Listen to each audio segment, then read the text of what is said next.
टमाटर हो हजुर उता छेउमा काँक्रा छ हजुर ए गएका साथीहरूले दुःखै छ भन्छन् के ठिकै छ दाजु र हजुर खर्च सर्च गरेर हाम्रो त्यही हो 1:30 सम्म बच्छ। Hello guys, welcome back to my YouTube channel. आज चाहिँ म बस्ने क्याम्पदेखि अलिकति परतिरपट्टि चाहिँ हाम्रो नेपाली एउटा दाजु हुनुहुँदो रहेछ काम गर्ने एग्रिकल्चरमा, र म चाहिँ यहाँ आज घुम्दै आएको थिएँ र अब दाजुसँग पनि छोटो कुराकानी गरौँ। हेलो हेलो दाजु, नमस्कार। नमस्कार भाइ, नमस्कार। के छ हौ खबर यार? कहाँबाट हो यार यता? त आज घुम्दै तपाईँ यतै काम गर्दै हुनुहुन्छ अरे भनेर यतै हो भाइ, म खोज्दै आएको थिएँ। हजुर हजुर। अनि दाइको शुभ नाम चाहिँ के पर्यो होला? नाम चाहिँ मेरो सोम मगर हो। हजुर। ए अनि कहाँबाट हुनुहुन्छ? नेपाल? नेपाल मेरो पश्चिम सल्यान पर्छ। ए सल्यान। हजुर। ए कति भयो आउनुभएको दाजु यहाँनिर? म आएको यही कम्पनीमा आएको त कति 17-18 महिना जति भयो। ए काम चेन्ज पनि गर्नुभयो होला यही कम्पनीमा भन्नुभयो? हजुर। ए पहिले कहाँ हुनुहुन्थ्यो? पहिला अर्को कम्पनीमा थिएँ म। हजुर। हस्पिटलमा काम गर्थेँ, अहिले चाहिँ यसमा आएको। ए अनि कति लागत लाग्दो रहेछ दाइ अहिले नेपालबाट यहाँ आउनको लागि? म आउँदाखेरि त 7 लाख रुपियाँ लगाएर आएको भाइ। हजुर। अहिले त खै कति छ अहिले थाहा भएन, म यहाँ आएको नै 2 वर्ष समथिङ पुगिसक्यो। हजुर। अहिले कति छ? अहिले त बढेछ होला भाइ। अनि हजुरहरूको अहिले यो कम्पनीमा चाहिँ कतिजना हुनुहुन्छ दाइ काम गर्ने? हामी यो कम्पनीमा त लगभग तपाईँको 28-29 जना। 28-29 जना हुनुहुन्छ है? यो यत्रो यहाँ के लगाउनु भएको छ दाइ? यहाँ त छ यो टमाटर हो। हजुर। उता छेउमा काँक्रा छ। हजुर। काँक्रा पनि छ। हजुर। राम्रो फलाएको छ। अनि यतातिर यो भेडे खोर्सानी, नेपालमा भेडे खोर्सानी भन्छ हामीले हैन? हजुर। यो छ अनि काँक्राहरू छ। ए अनि यहाँनिर कति यति नै एउटै मात्रै टनेल हो कि अरू पनि छन्? धेरै छ नि यहाँ टनेलहरू त तपाईँको समथिङ 30-32 वटै होला। टनेलहरू छ। अब बाहिर त्यस्तै खुल्लामा छ हैन? हजुर। खुल्लामा चाहिँ अब आजदेखि सुरु गरेको छ बाहिर लाउन। हजुर। टनेलभित्र चाहिँ सबै प्रायः यस्तै भइसकेको छ। काँक्राहरू चाहिँ अब बाहिर निकालिरहेको छौँ।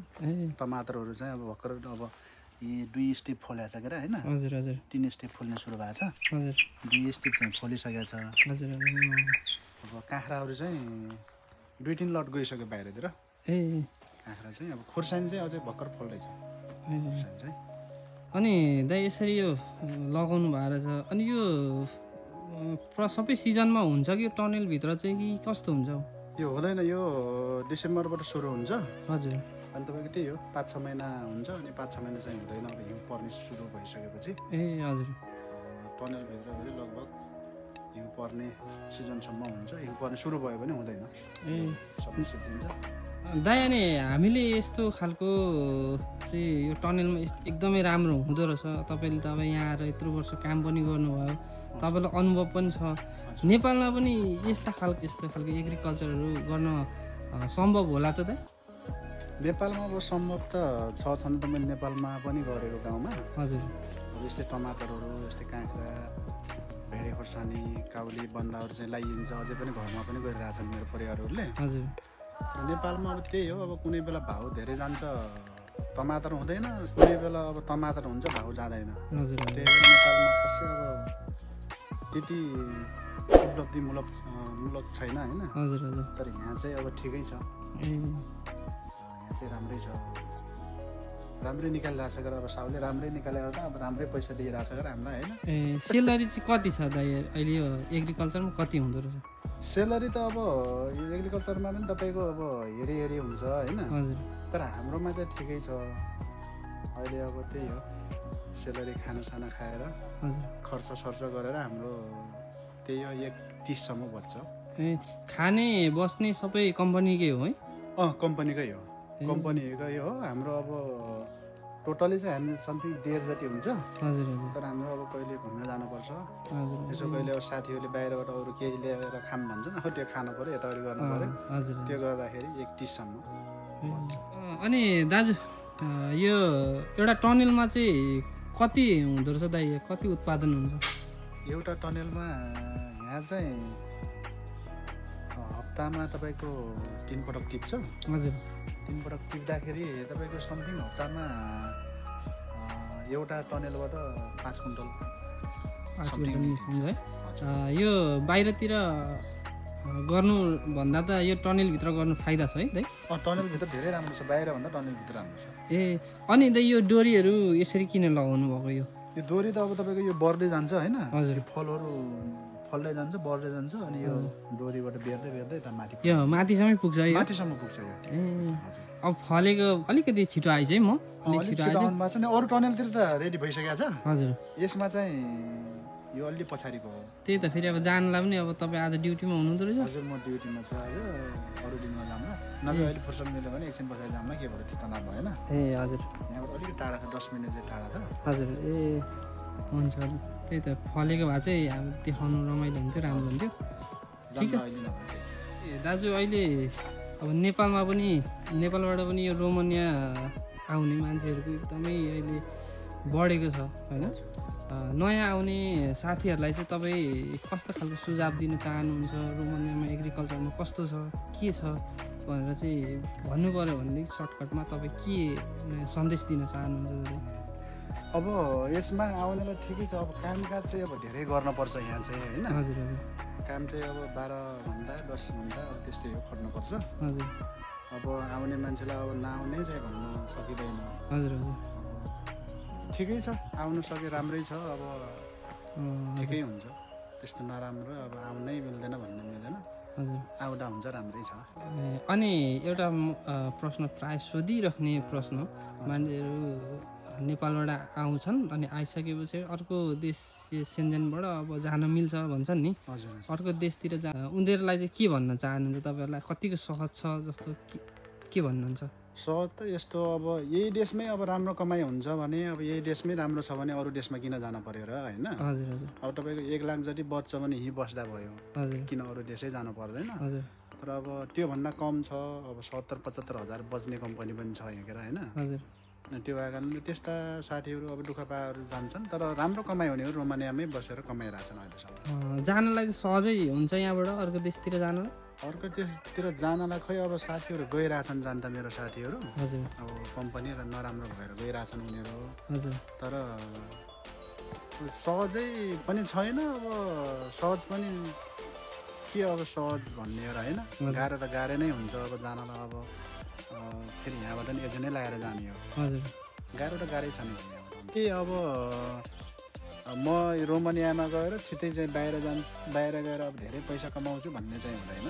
दुःख चाहिँ दुःखै पाइन्छ, पैसा कमाउन हुन्छ। हजुर अब आफूले चाहिँ भोकिया खाइन गयो होइन होइन, अब गएपछि थाहा हुन्छ। गएको साथीहरूले दुःखै छ भन्छन् क्या।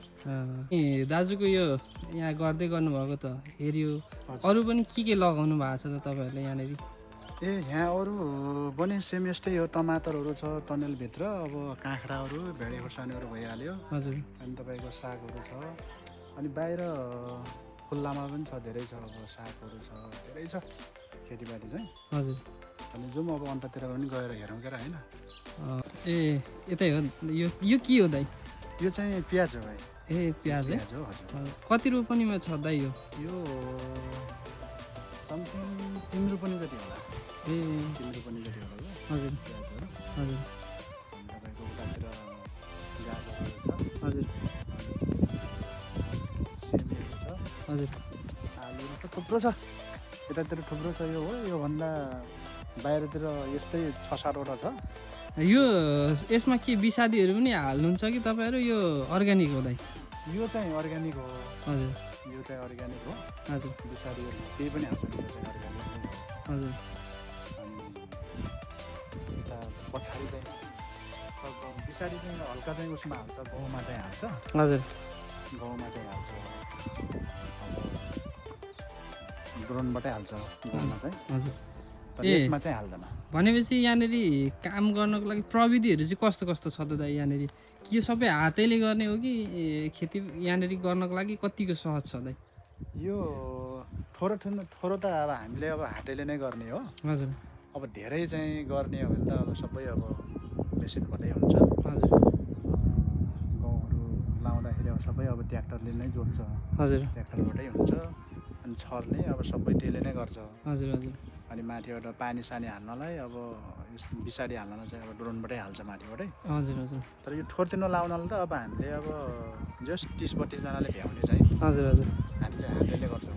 ए अनि आज तपाईँलाई म देख्दैछु यहाँनिर त आज खासै अरू साथीहरूलाई देखिनँ, 1-2 जना देख्यो परतिर।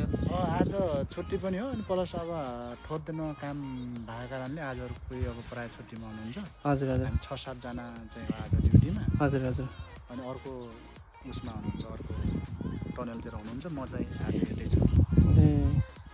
ए दाइ नेपालमा पनि यस्तो खालको यहाँ गरे यस्तो टनलको खेती अनि यस्तो खालको यहाँ गरे यस्तो एग्रिकल्चर नेपालमा गएर पनि गर्न सकिन्छ दाइ? गर्न सकिन्छ अब नसकिने होइन। हजुर तर तपाईँको यहाँको जस्तै प्रविधि भयो भने, हजुर हजुर यहाँको जस्तै अब सबै सेवा सुविधा हुने भने सकिन्छ किन नसकिने। र पनि नहुँदै पनि अब तपाईँले त यत्रो वर्ष यहाँ अनुभव भयो तपाईँलाई, अब गएर एग्रिकल्चरै गर्छु भन्दा पनि केही न केही त छ नि त अब त दाइको? छ न त अब हेरौँ, अब गएर गर्ने भन्ने चाहिँ सोच चाहिँ छ मेरो। हजुर गर्नुपर्छ भन्ने पनि हो, पहिला पनि मैले गरेकै हो। हजुर अब पनि गएर गर्नुपर्छ यहाँ आएर चाहिँ। अब नेपालमा गरेको भन्दा हजुर हजुर यहाँ आएर अलिकति भिन्नै तरिकाले गर्दाखेरि चाहिँ अब जस गर्छु भन्ने चाहिँ छ नि त। अब हेरौँ कस्तो हुन्छ। ए ल दाजुले पनि मलाई अब यत्रो अमूल्य समय दिनुभयो, त्यसको लागि दाजुलाई पनि धेरै धेरै धन्यवाद। ए हुन्छ भाइ, हुन्छ। यहाँसम्म आइदिनु भयो, भेटघाट भयो होइन। हजुर फेरि पनि आउँदै गर्नु होला। हस् के भएर